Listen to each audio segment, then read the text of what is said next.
नमस्कार, आप देख रहे हैं युग चरण और मैं हूं आपके साथ खुशबू सिंह। आइए शुरुआत करते हैं बुलेटिन की। अयोध्या में राम मंदिर की 22 जनवरी को होने वाली प्राण प्रतिष्ठा की तैयारियां जोरों शोरों से चल रही है। राम मंदिर का उत्साह देश नहीं बल्कि विदेशों में भी दिखाई दे रहा है। देश के विभिन्न राज्यों से यात्राएं अयोध्या पहुंच रही है। हाल ही में राजस्थान से भी श्री राम ज्योति यात्रा अयोध्या पहुंची थी। गर्भगृह में रामलला के पास श्री गणेश और हनुमान जी की प्रतिमाएं भी स्थापित होंगी, जिनका निर्माण जयपुर में हुआ है। नए साल के पहले दिन यानी सोमवार को पूजा अर्चना के साथ प्रतिमाओं को अयोध्या के लिए रवाना कर दिया गया था। इसके साथ ही ट्रकों में गरुड़, 2 हाथी और 2 शेर की प्रतिमाएं भेजी गई थी। रामलला के द्वार पर लग रहे द्वारपाल भी जयपुर में तैयार हुए हैं। मूर्तियों के तैयार करने वाले प्रशांत पांडे राजस्थान यूनिवर्सिटी के छात्र रहे हैं।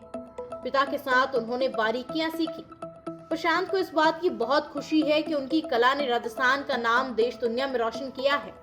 वो अपनी पूरी टीम के साथ अयोध्या में है। श्री गणेश जी की मूर्ति को मकराना के संगमरमर पत्थर पर तराशा गया है।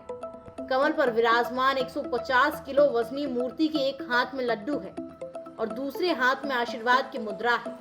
मूर्ति 33 इंच ऊंची, पीतांबरी वस्त्र, मुकुट और सोने से विभूषित है। दिल्ली के सीएम अरविंद केजरीवाल आज भी ईडी के सामने पेश नहीं होंगे। ईडी ने उन्हें तीसरी बार समन पेश कर आज यानी 3 जनवरी को पूछताछ के लिए बुलाया था। आम आदमी पार्टी ने कहा कि लोकसभा चुनाव से पहले नोटिस क्यों जारी किया गया है।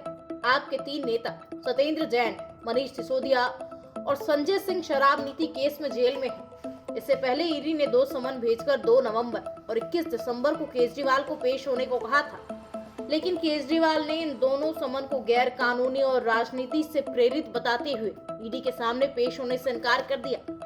21 दिसंबर का समय मिलने के बाद केजरीवाल 10 दिन के लिए विपश्यना के लिए पंजाब के होशियारपुर चले गए थे। आम आदमी पार्टी ने बुधवार को कहा, हम ईडी की जांच में सहयोग करने के लिए तैयार हैं, लेकिन ईडी के नोटिस गैर कानूनी है। इनकी मंशा केजरीवाल को गिरफ्तार करने की है ताकि लोकसभा चुनाव में केजरीवाल प्रचार न कर सके। कांग्रेस नेता उदित राज ने कहा, ईडी ने झारखंड के सीएम हेमंत सोरेन के करीबियों के ठिकाने पर छापा मारा। ईडी ने छत्तीसगढ़ के पूर्व सीएम भूपेश बघेल को चुनाव से पहले नोटिस भेजे थे और उन पर भी झूठे आरोप लगाए थे।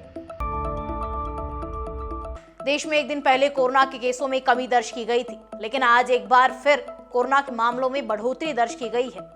देश में एक दिन के अंदर 602 नए केस सामने आए हैं। केंद्रीय स्वास्थ्य मंत्रालय के अनुसार देश में पिछले 24 घंटों में कोविड-19 के 602 नए मामले सामने आए हैं, जबकि 5 लोगों की मौत हुई है। देश में कोविड-19 के कुल एक्टिव मामलों की संख्या 4440 हो गई है। बता दें कि एक दिन पहले यानी 2 जनवरी को 573 नए केस मिले थे, जबकि 2 लोगों की मौत हुई थी। इससे पहले 1 जनवरी को देश में 636 नए मामले सामने आए थे और 3 लोगों की कोरोना से जान गई थी। वहीं कर्नाटक में भी कोरोना तेजी से पैर पसार रहा है। स्वास्थ्य और परिवार कल्याण विभाग ने कहा कि कर्नाटक में पिछले 24 घंटे में कोरोना से 1 मरीज की मौत हुई है। पूर्व सीएम शिवराज सिंह चौहान ने कहा, मुख्यमंत्री के पद तो आ जा सकते हैं, लेकिन मामा और भाई का पद कोई नहीं छीन सकता है। शिवराज ने कहा, कहीं ना कहीं कोई बड़ा उद्देश्य होगा। कई बार रास्तेलक होते होते वनवास भी हो जाता है, लेकिन जरूर किसी न किसी उद्देश्य की पूर्ति के लिए होता है। शिवराज ने ये बात मंगलवार को बुधनी के शाहगंज में भाजपा कार्यकर्ताओं से कही। उनकी बातें सुनकर लाडली बहनें गले लगकर रो पड़ी। शिवराज बोले, चिंता मत करना, मेरी जिंदगी आपके लिए, जनता जनार्दन के लिए है, मेरी बहनों के लिए है, मेरे बेटे बेटियों के लिए है। इस धरती पर इसलिए आया हूँ कि तुम्हारी जिंदगी में कोई तकलीफ नहीं रहने दूंगा, तुम्हें छोड़कर कहीं नहीं जाऊंगा। पूर्व सीएम शिवराज सिंह चौहान ने कहा कि मैं बहुत गंभीरता से कह रहा हूँ, तुम्हें छोड़कर कभी नहीं जाऊंगा। क्या इतने छोटे बच्चे कभी सभा में आते हैं या अपने मामा के लिए आए हैं? बहनों की योजनाएं भी जारी रहेंगी और भांजे भांजियों के कल्याण में भी कोई कसर नहीं रहेगी, चाहे गरीब हो, किसान हो। हमने जो कहा है वो करेंगे। लाडली बहना के लिए जो कहा है वो करेंगे। सरकार बीजेपी की है, कांग्रेस की थोड़ी है। शिवराज ने कहा, सरकार काम करेगी। लाडली बहनों के साथ साथ लाडली बहना आवास योजना, प्रत्येक परिवार एक रोजगार जैसी योजनाओं को सरकार आगे बढ़ाएगी। किसानों के लिए जो वचन दिए हैं वो भी पूरे होंगे।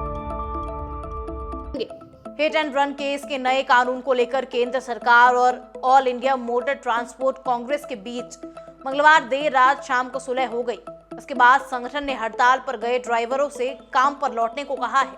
केंद्रीय गृह सचिव अजय भल्ला ने कहा कि भारत सरकार ने आईपीसी की धारा 106 में 10 साल की सजा और जुर्माने के प्रावधान के बारे में वाहन चालकों की चिंता पर विचार किया है। ये कानून और प्रावधान अभी लागू नहीं होंगे। इन्हें लागू करने से पहले संगठन की राय ली जाएगी। उधर संगठन के अध्यक्ष अमृतलाल मदान ने कहा कि गृह सचिव ने हमें आश्वासन दिया है कि बैठकर इस कानून की समीक्षा करेगी। इस बीच मध्य प्रदेश के भोपाल, जबलपुर, छिंदवाड़ा, रतलाम और शाजापुर समेत देश के कई हिस्सों में ट्रक ड्राइवर्स ने हड़ताल खत्म करने का ऐलान कर दिया। हालांकि अभी भी देश के कई इलाकों में ड्राइवर कोई फैसला नहीं ले पाए हैं। बुधवार सुबह करीब 4 बजे से ड्राइवर ने भोपाल से अन्य जिलों में जाने वाली बसों को निकालना शुरू कर दिया। ट्रक और लोडिंग वाहन चलने से मंडियों में फल सब्जी की आवक सामान्य दिनों की तरह हो गई।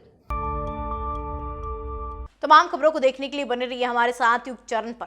तब तक के लिए नमस्कार।